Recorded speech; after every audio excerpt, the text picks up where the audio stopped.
September 6th. We're 9 days out from Nationals, and I took a full rest day yesterday. So if I've learned anything over the last couple of years of endurance training, I hope that it's how to listen to my body. I think when I was training for 70.3, I wasn't really paying attention to a lot of let me rephrase that. I think I was ignoring a lot of the signs that your body is, tells you when you're pushing it too far. You're tired, you're lethargic, it almost feels like the flu. And over the last couple of days, as I said before, my HRV went in the toilet, resting heart rate went up, just overall felt like crap. Well, I decided to take a full rest day yesterday, complete.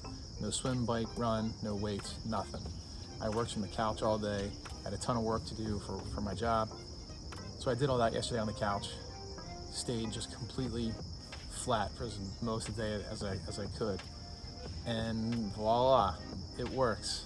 Incredible, right? My HRV jumped from 29 and 28 just 48 hours ago to 43. And that not only that 43 is the highest that's been in 10 weeks. That means my body is completely recovered. You can see it. I don't know if you can see it on there, how it jumps up. So that's a good sign. Let's take a look at heart rate. Resting heart rate went down to 51, which is really good. 51 is the lowest resting heart rate I've had in many, many, many months. And you can see here again, I hope you can see that a little bit. Oh, my fitness pal is telling me something. You can see how it's dropped significantly in the last 48 hours. That's good. Sleep score is at an 89, highest it's been in a long time, and training status is peaking. What that means is that I've accidentally put myself into a little taper. So my fitness and my training is as high as it's going to be today, right now, according to all the numbers and metrics, but I also feel really good. So what that means is that over the last 48 hours, my training load has gone way down. So I'm ready, I'm more recovered, but my fitness has stayed exactly where it is. I'm not losing any fitness. So that means that I did that in 48 hours, 2 days. So 2 days out from the race, I will do the same thing. Watch that training load drop. Hopefully the fitness stays high. So the plan now is to go pretty hard from now until Friday, and then take Friday as an active recovery day, take Saturday as a full rest day, and then hopefully kick some ass on Sunday. So with that said, let's take a look and see what today's workout is. And it is an anaerobic day, so it's a sprint day. If you can see that. Can you see that on here? No, anyway, so 7 sprints, so 1 minute intervals at 7:05 pace with a 1 minute recovery. So no, 2 minute recovery. So we're gonna run for 3 minute recovery. So we're running for 1 minute at a 7 minute pace, and then we're gonna recover for 3 minutes. We're gonna do that 7 times, 10 minute warm up, 10 minute cool down, and then before lunch, we'll get an upper body strength workout in. So that said, burn daylight, let's get out of here. Quick little pre-training nutrition chat. For the last couple months, I've been trying to do my morning cardio fasted. I feel just a little bit lighter, a little bit looser, not really, like I feel like I have a ton on my stomach. Anyway, so I've been drinking one of these every day, just this tropical punch liquid IV. Take one of these in the morning when I wake up, big glass, like, 28, 30 ounces almost, and head off my run. And this stuff's been great.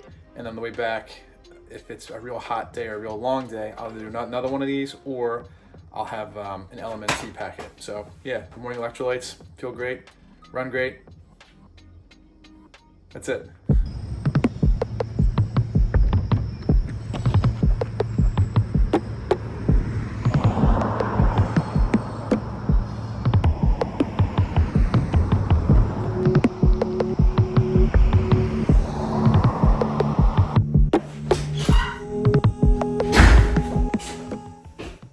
Okay, that was a good run.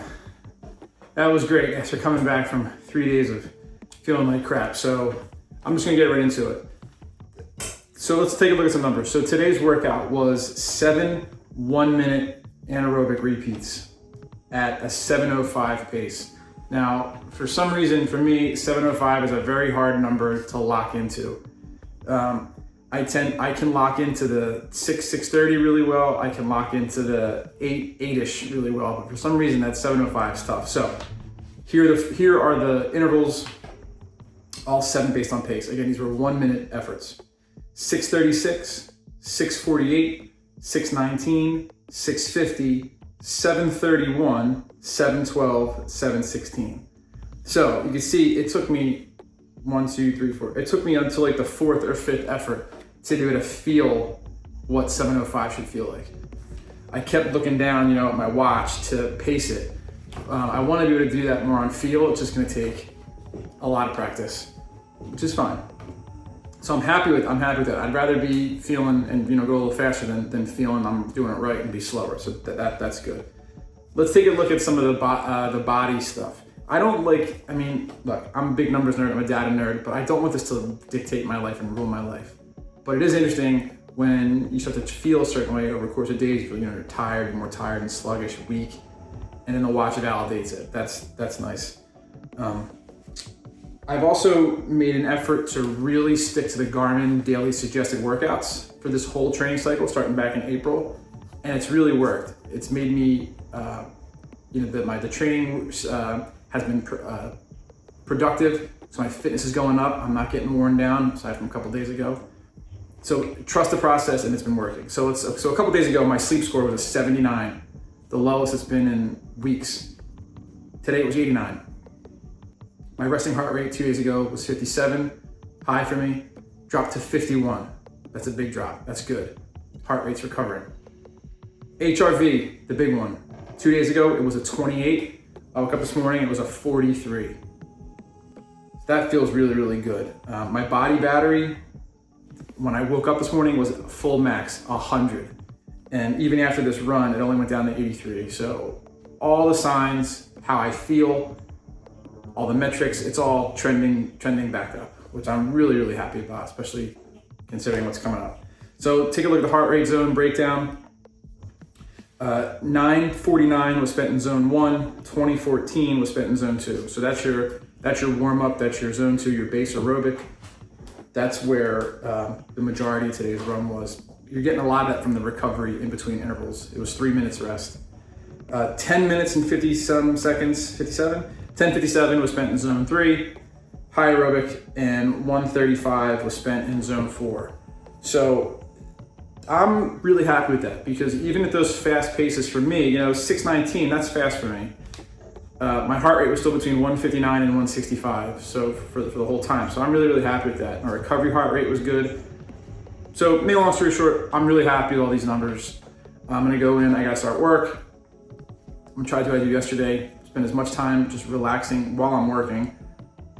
And I'll get a strength training session in before lunch, and that's that. And then we'll talk about what's gonna be coming up tomorrow. But long story short, point of this is listen to your body.